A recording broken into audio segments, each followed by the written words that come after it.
Well, thank you for accepting to do this interview with us today. So, Yes, thanks for having me.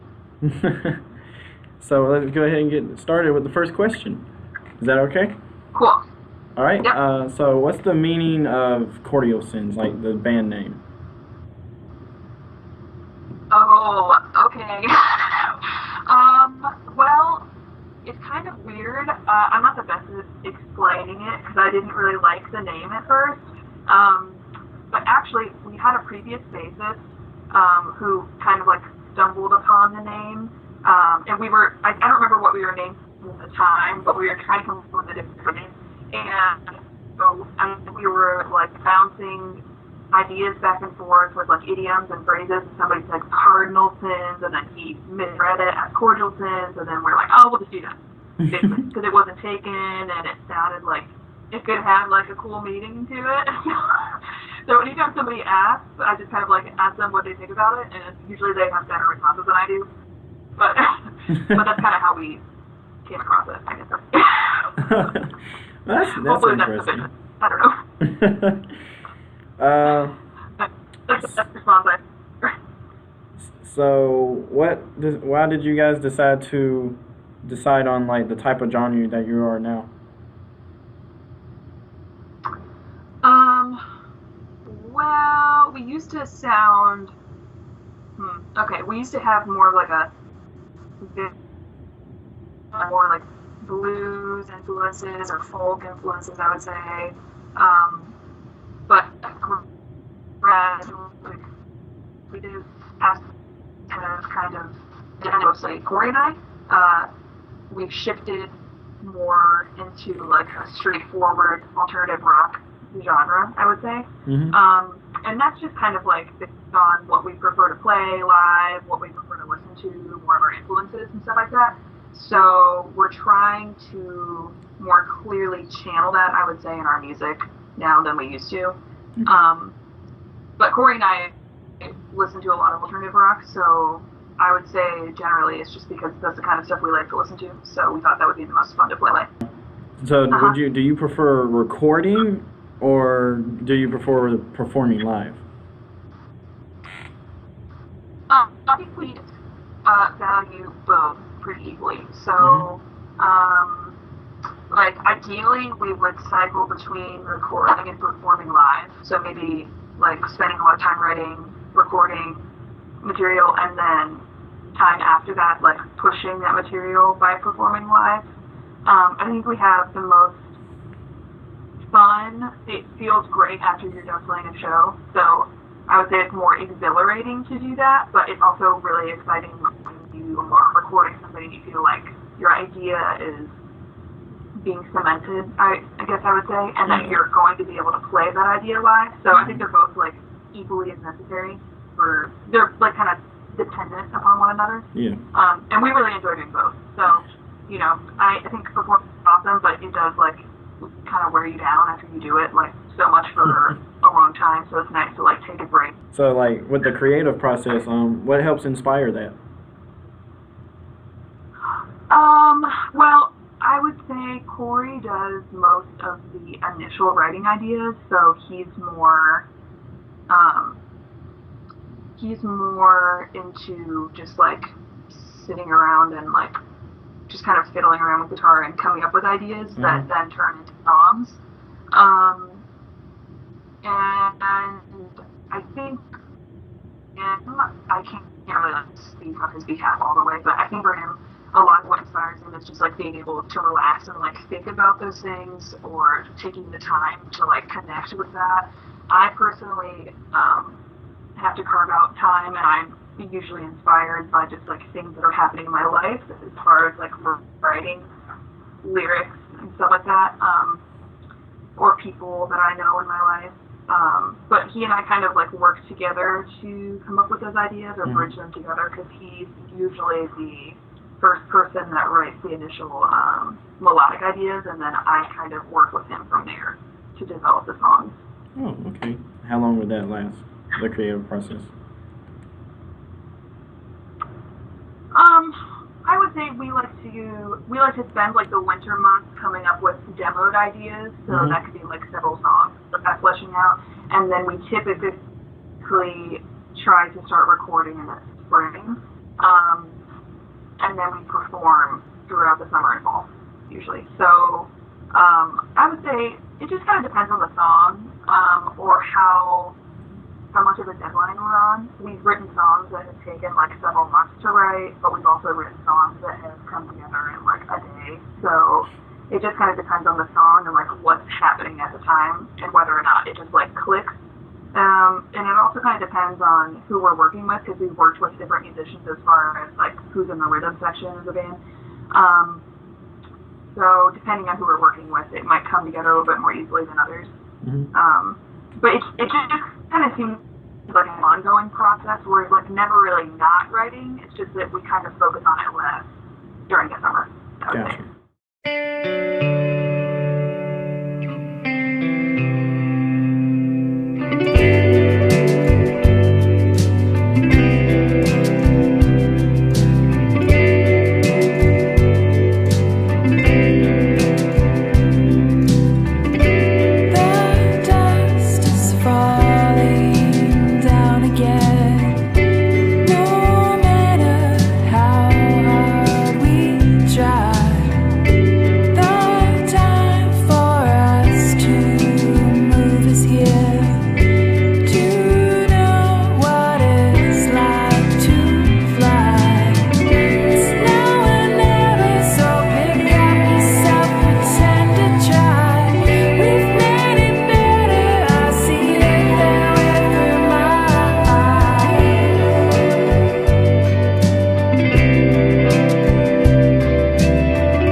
What's a day like in the life of Cordial Sins?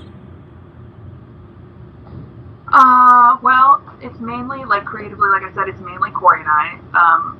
So we both have day jobs. He is a bartender at, like, a local brewery, which is cool. He really enjoys doing that. And he also works at a guitar shop. And then kind of in his free time, he does guitar setups and stuff like that. So on average, he'll either be working at one or both jobs, or he might be like just doing stuff around our house because we both live together. I also have a day job. I teach violin and piano, and then I routinely kind of perform like wedding gigs and stuff like that. So that's basically what we do to make money so that we can afford to go play shows and miss work or whatever. But we also really enjoy like being outside, and we like going to breweries. We like going to other people's shows. So we're trying to like stay connected with the music scene here in Columbus, and also seeing national acts that we really like. So just kind of like, I feel like each day is pretty different. And especially the days right now where we're gearing up to release all this stuff, it's like every day is like kind of hectic. But that's just because there's like the pressure of like having to release something that's coming up, and like we just went on a tour for a few days, so it was like we were like really busy trying to get ready for that.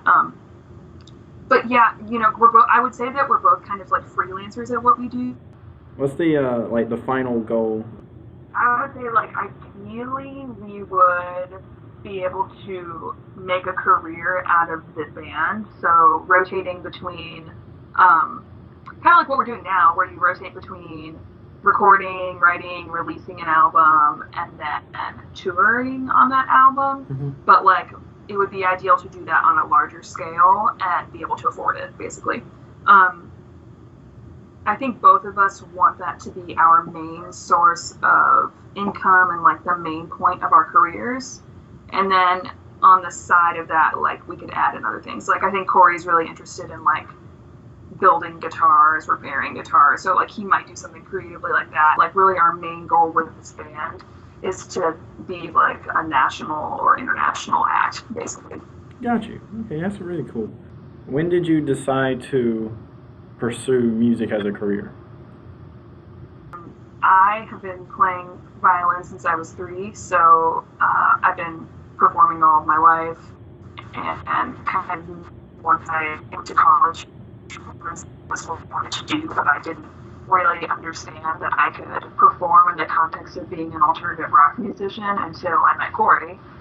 So I would say that both of us knew we wanted to be musicians at a young age, but it took meeting each other probably to realize that it was actually a feasible option for us in the way that we really dreamt of doing it. So basically being alternative rock musicians and doing that as a career, and like we both kind of like encouraged each other to take it seriously and to like make it possible. So I feel like it's personally kind of been in the back of my mind for a long time.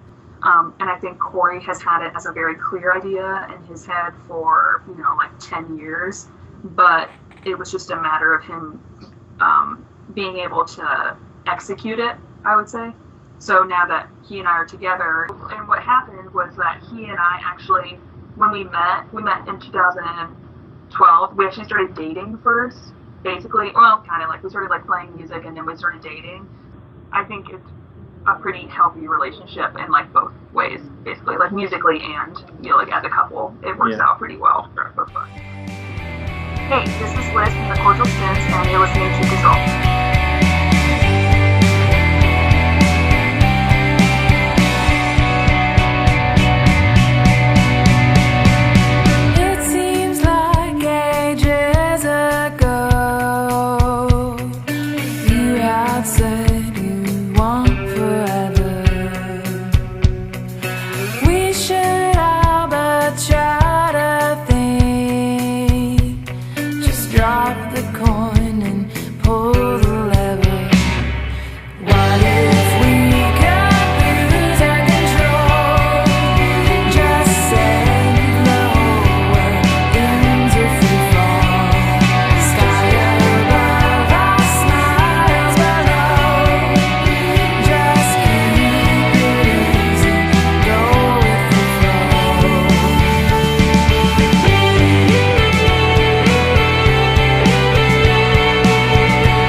like a favorite artist that helps inspire you?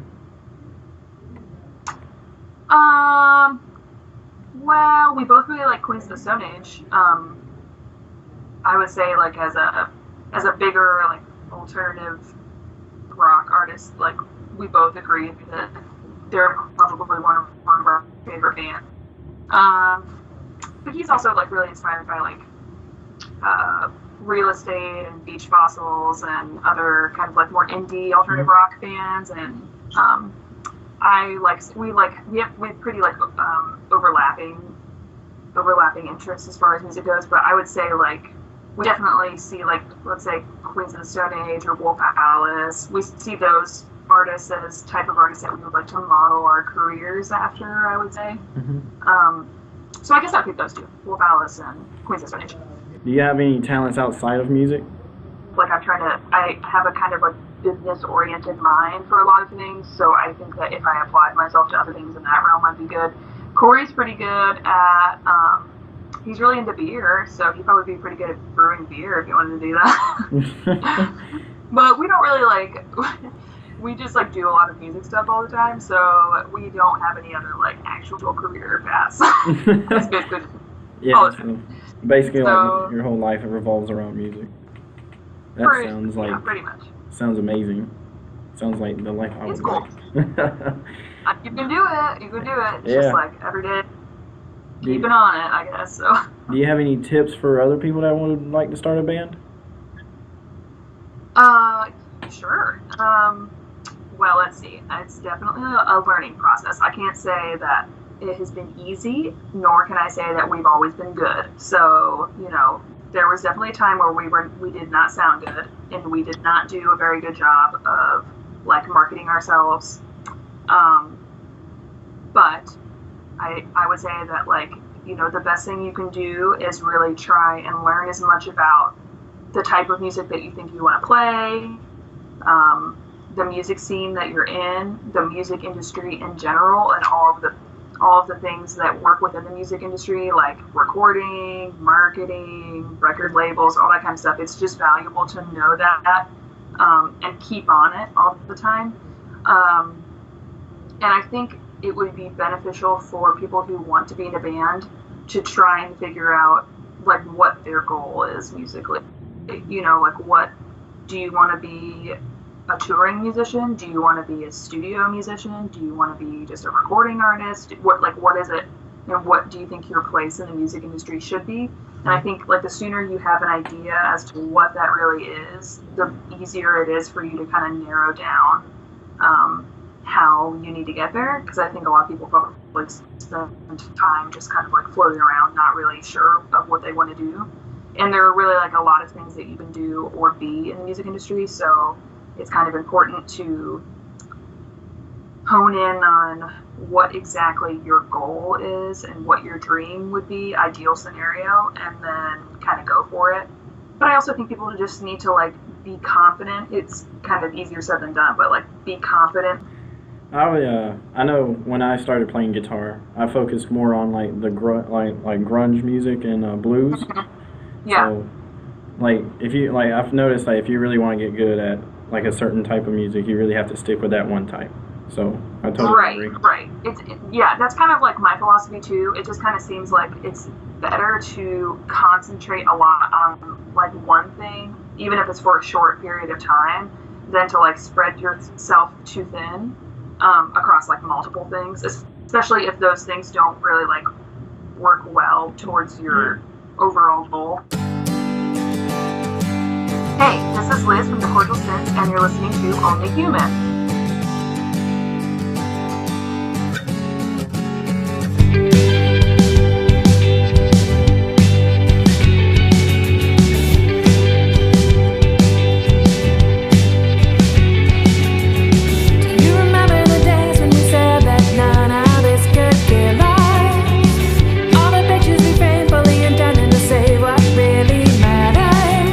Something happened. All we asked is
what's like the best way like people can keep up with Cordial Sins? I would say like Instagram or Facebook. We try and like keep everything updated across most media: Instagram, Facebook, Twitter, YouTube, bands in town, our website, newsletter that we have that people can subscribe to. So when we send that out, we try not to be spammy. But when we send a newsletter, we try to be like as informative as possible about like kind of everything that's happening with what we're doing. But I would say for like day-to-day updates, like Instagram or Facebook would be easiest, or Twitter. Otherwise, like the website. Okay, so basically Instagram, Facebook, and Twitter. Well, that's all the questions I really have right at the moment. Cool. Thank you so much. Thanks, man. Yeah, thank you. Yeah. That was fun. That was fun. Cool. Okay. Have a good day. You too. Bye.